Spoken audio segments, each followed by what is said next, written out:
Greetings, everyone, and welcome to Drive Thru HR, where discussions about HR, talent, technology, and workplace trends are always on the menu. I'm Robin Schooling, along with my co-host, Michael VanDervort. Hello, Michael. Hello, Robin. What's cooking? You mentioned menu. I immediately went to food. No, I'm good. How are you? Made it through, not that we did anything particularly, but made it through Mardi Gras. So that's done, and now we move on to, I guess, the next season here in Louisiana is crawfish season. So moving on to crawfish season. I won't even go into the story. I saw about crawfish the other day, and it was just anyway. Yeah, it's good to hear you. We did a show a few weeks ago. We were going to launch again. We keep having these erratic jump starts for Drive Thru. Hopefully, we'll get a little better. Although I'm about to start traveling for the next 2 weeks again. We'll see how it goes. We do have a show scheduled and a guest on hand today, so we should probably get to that guy. Yes, we do. A longtime friend of Drive Thru HR, returning guest. Always delightful to talk to him, and so glad we've got him on our newly reconstituted show here in season 16, for heaven's sakes. So welcome, Mark Fogel. How are you? Hi, Robin. Hi, Michael. Good Hi, to see Mark. both of you again. It's been a while, but I'm really glad that we're going to have an opportunity to catch up today. Me too. Likewise. Is it me? Well, no, it's you, but that's okay. We're not well rehearsed in our scripting. So, Mark, you describe yourself as the last HR Jedi. Illuminate us. So actually, Michael, this goes back a few years because I think the last time that I was on Drive Thru, you and I had this conversation because I was speaking at a couple of SHRM conferences, both the talent and the national conferences. And I had called myself for the first time the last HR Jedi. And I continued that approach because I think of myself one of the last baby boomer talent executives still actively speaking and speaking out. And as Robin knows, I'm not afraid of controversial HR topics. And just like the Jedi of Star Wars, I've spent my career navigating challenges and balancing tradition and change and evolution, mentoring the next generation of HR leaders. And like the Force, there's a balance between people and strategy, compliance and culture, leadership and change. And I'm still advocating today specifically for late career professionals and tackling hard HR truths. So I see myself as both a protector of old school institutional knowledge, and I am still a disruptor pushing for necessary change in the community. So I think the last HR Jedi concept fits me pretty well. I don't know if I'm as handsome as the last HR Jedi in the movie. I strive to be, but yeah. So all three of us fit into, and as you both know, and as the audience is probably aware of, baby boomers are phasing out. 11 to 12,000 baby boomers every day are retiring. Over the next 4 years, all baby boomers will have hit that magic age of 65. Most of us are just not ready to retire yet. There was a time where, like, you were lucky to live to 65, and today 65 is the new 55, or maybe the new 45 for some of us. You see lots of active people. I still play golf, and I play pickleball. I'm a pickleball enthusiast, ambassador. I'm out there 4 to 5 days a week on the courts, sweating it up, getting hit in all parts of my body with that wiffle ball. But I think it's really, really important that we recognize that there are folks out there like ourselves, myself specifically, that still have something to provide to the next generation of HR. So I am the last HR Jedi. There's that. And we all fit in at some level, Robin being the youngster, I think, although I'm not 100%. Yeah, I am the youngster. Robin's the babe, but who knows? We all fit into that boomer category. Yeah, it's like, but like I just changed jobs 2 years ago. I mean, so it's weird. You could still, you can still do it. But what, Mark, I guess the first question or the next question is, what can someone thinking about being a late career professional, how do you approach it? what do you do and what are some options for late career professionals right now that besides staying on the edge of disruption and that kind of stuff, trying to remain relevant? Well, we all have to face honestly a truth that ageism is the last taboo in the HR world. We've been talking about this for years. I actually had a conversation and pushed Johnny Taylor at 2023 at the HR conference. I had a 2-minute conversation with him, and I said, Johnny, the one thing that you haven't addressed, you've addressed everything else, but you haven't addressed ageism. And there are lots of folks like myself that still want to contribute, and we see the door closed every day when we're looking for opportunities. And we know that many organizations that it's eye candy. You get the 40-year-old MBA that certainly is very capable and has really good technical skills, but there's something magic about being a little bit older, and that's what I call wisdom. There's nothing that can replace wisdom in the workplace.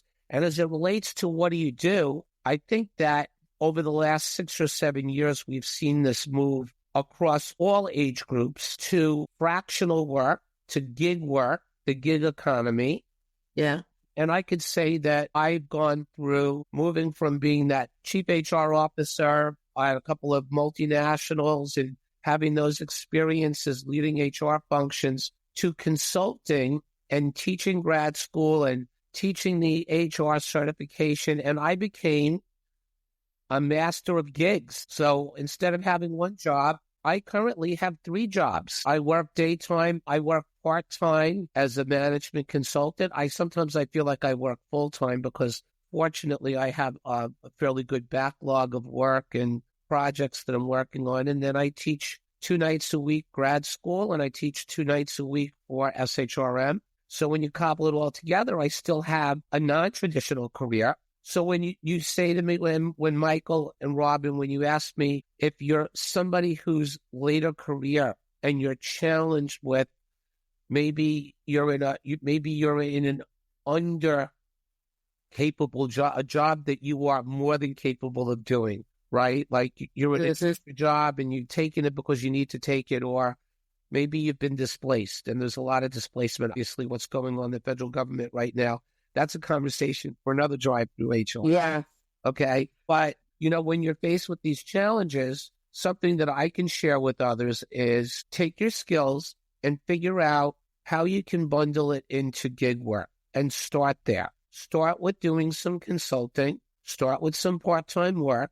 There's a lot of organizations out there today that look to hire, quite frankly, small and mid-sized companies. That's what I do. And I know, Robin, you do this with consulting. Yep. Many of the guests and people in our peer group, we're consulting for those small companies that don't have the budget for a full-time executive, but they need that senior level insight. And so a great opportunity is look for opportunities that are part-time. And there's a lot of organizations that even if you're not getting paid that top dollar, nonprofits today, always struggling for wisdom, for individuals to do it.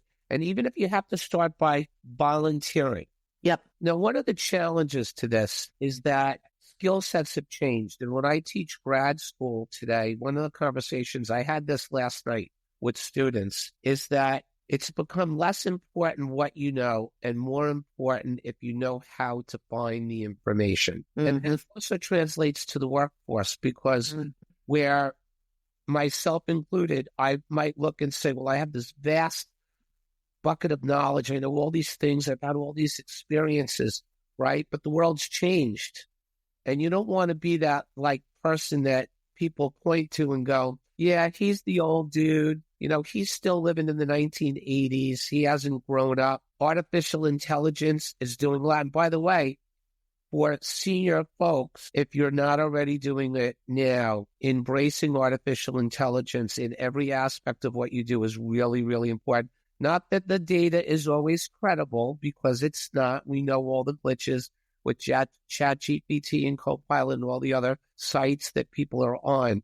But what it does is it saves you time and it gives you a head start. Yeah. You can apply as an HR executive, a late career HR executive, getting yourself reskilled. And we talk about continuous learning ad nauseum. but continuous learning, especially with artificial intelligence, is super, super important. I also think that organizations in the next year to year and a half are going to be super challenged with how they pivot with all of these executive orders, actions by the president, changing the landscape of it was DEI and DEIB, and now it's I and D. I taught on Sunday night in my SHRM certification class. The PowerPoint has changed. No longer says DEI.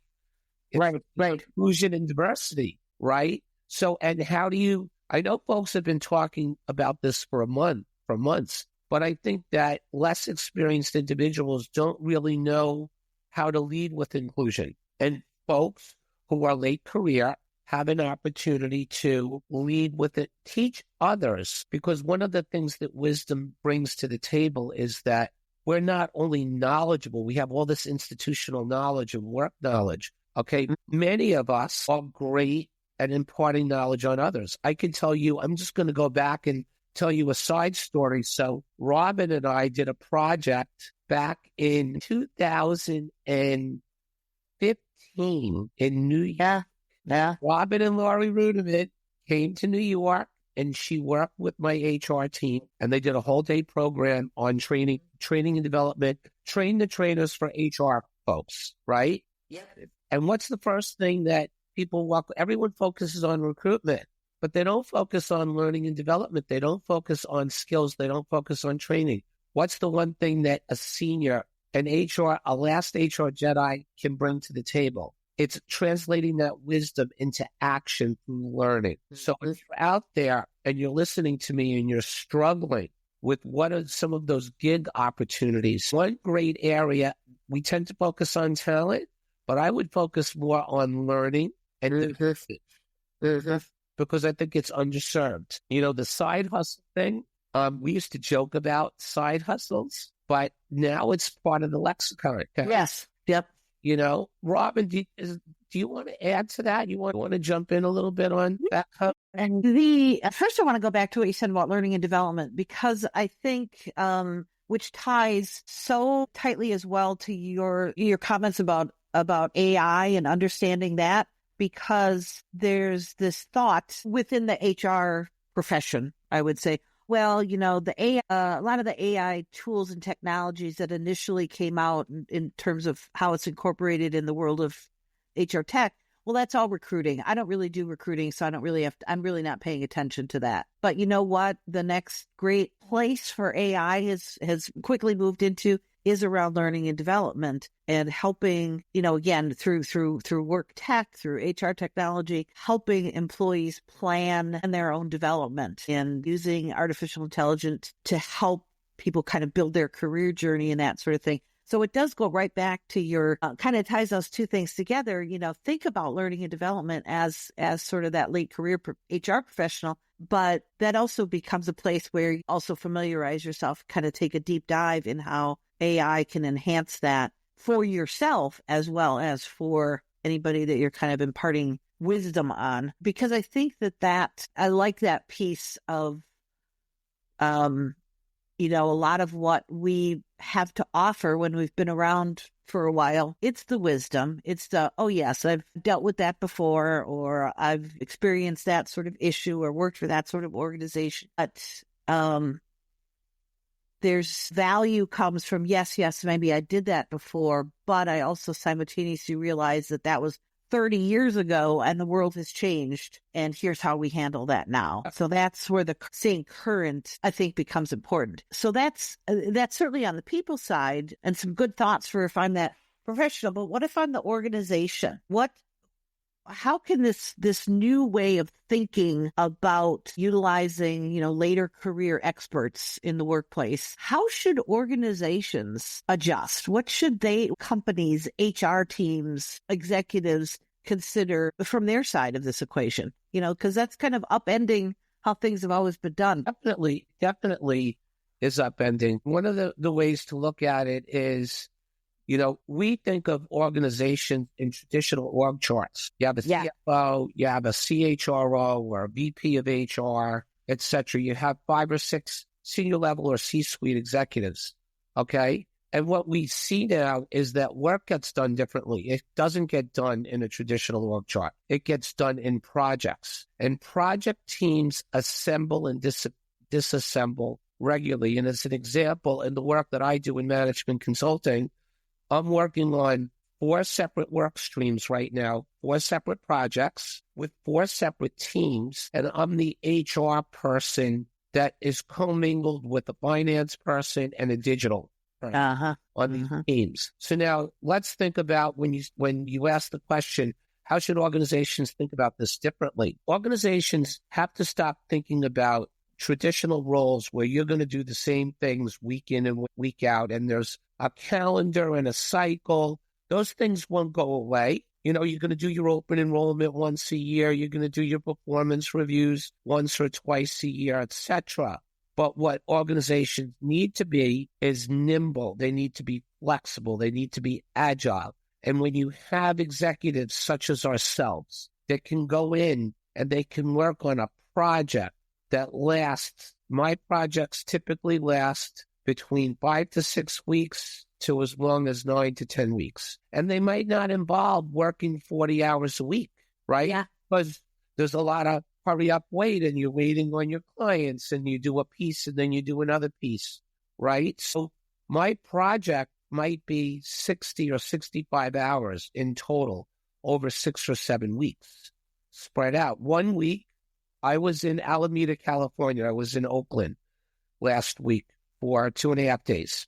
I probably spent about 30 hours on a client. Now, I'm not going to work on that client again until next week. So if I was a full-timer that had to do that job and there wasn't enough work to keep me busy, there would be a problem. Like, how do we, accounting and consulting parlance, your utilization? Are you getting full billable time or utilization?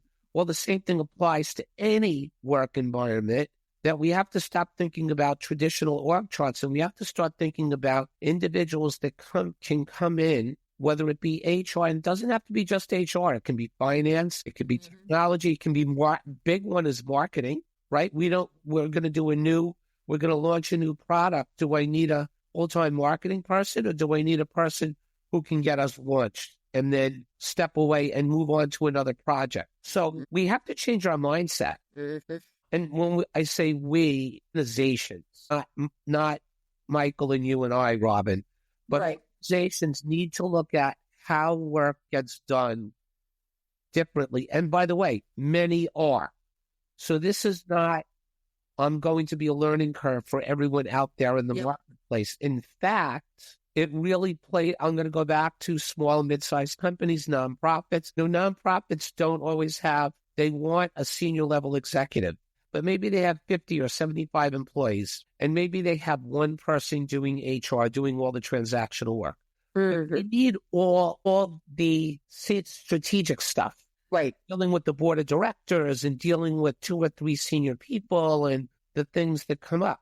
That's not a 40 or 50 hours, however many hours we used to work job. I mean, to me, it's a pleasure that I am not working most nights other than teaching at 8 or 9 o'clock at night, like I did 15 years ago, right? So there's this back and forth. It can suit somebody who's 2 or 3 years away from a retirement.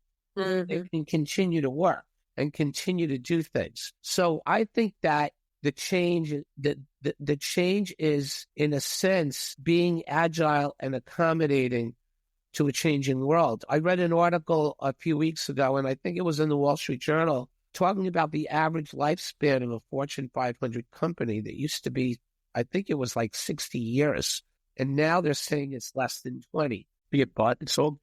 We're getting close on time. So I had a comment, wanted to add on to a little bit to what you referenced about agility. I think, especially for people in the category that we're talking about, one of the other things about kind of doing this, finding opportunity, and that's the question I'm going to ask you about in a second, is finding opportunities and kind of how do you construct a career? Like, to me, one of the key elements of that, and also building, developing business and other things, but just finding out, like using AI, right? Or working with a new organization that you might not have thought of, that your network. I mean, I know this is basic. Yeah, no, Michael, that's it. We don't talk about network, Michael. You're right. I'm very big a very big part of this. This has not gone away. This is where new school goes to old school, right? I mean, I turned down an opportunity yesterday because I had already had another commitment to speak about AI in front of a group of manufacturing people. Next week they were looking for a last minute speaker on the topic. Like I said, I'm 67 years old, and getting calls to speak on AI was not something I would have had on my bingo card. But I mean, right. They know me. I've written articles about it. They've heard me talk about it on podcast. And they reached out and said, "Could you fill this for us?" And I was like, I'd love to, but I can't." Which doesn't make me great, but that's like a singular thing. But those things come along all the time, right? So anyway, to wrap up my last comment here, or last part of it was, let's put us in your shoes, Mark, a little bit. Like, how do you, if you're somebody in a role or you want to switch and kind of go to this, what they used to call a slash career, where you have like 3 jobs, like you talked about, how do you set yourself up, and how do you plan for that? And I don't know if you actually did. Yeah, no, I'm going to give you the roadmap. First part has part A and B. You need to define your value proposition. You have to clarify to yourself. You do take a piece of paper and assess what are your strongest skills, your industry knowledge, what are your experiences, and think about your unique proposition to the outer business community. And along with that, start to look and identify, of those things, what would be your ideal role. Do you want to be a consultant? Do you want to be a fractional executive? Okay, do you want to be a board member? By the way, some boards actually pay. They don't pay money, but they pay perks and they pay other things, right? So you have to define your value proposition and know your goals. The second thing, which, Michael, you brought up a couple of minutes ago, which we didn't spend much time on today, but we probably should have, building and leveraging your network. One thing that's great about baby boomers, and I'm going to take both of you back to 2008, 2009, 2012, 2013, 2017. I mean, we were blogging.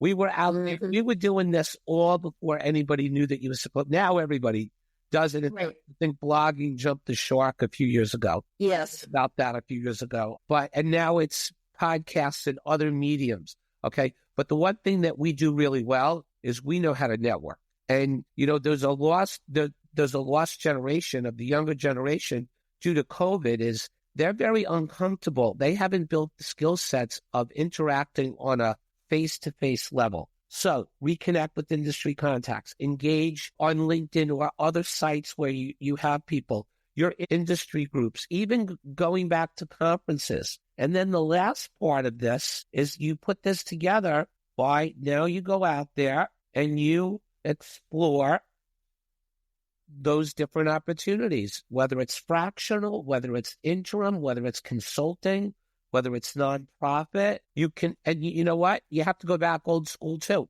I'm here on a podcast. I haven't been on a podcast in a long time, right? And this is something that we used to do frequently. Carnival of HR. I used to, maybe not every month, but probably 2 out of 3 months, I was not only contributing, but I was reading, consuming all of these other great people who are still out there. And by the way, where are they today? Right? We've kind of lost track. We had this wonderful community of talent folks who helped each other that's kind of gotten lost in the sea. Yeah, I don't know if it's disbanded or I think that the world has become fragmented. When I grew up, fragmented, yeah, there were 6 channels you could watch on TV when I grew up.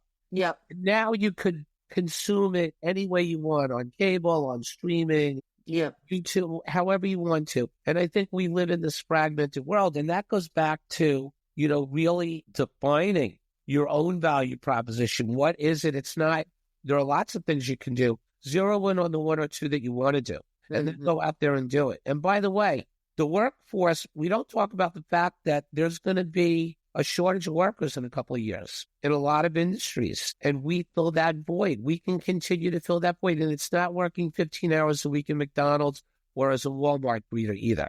It's doing things that add value at a strategic level, and we're poised to do it. So I want to encourage, my parting words on this topic is I want to encourage everybody who's a baby boomer, late career, challenged and struggling to find that next thing, to go back and evaluate and identify your role, identify create a short game plan, and then just go out there and do it. I think that folks are going to be surprised that there's a lot more opportunities than they think. They just have to follow that path, get back to networking, look at that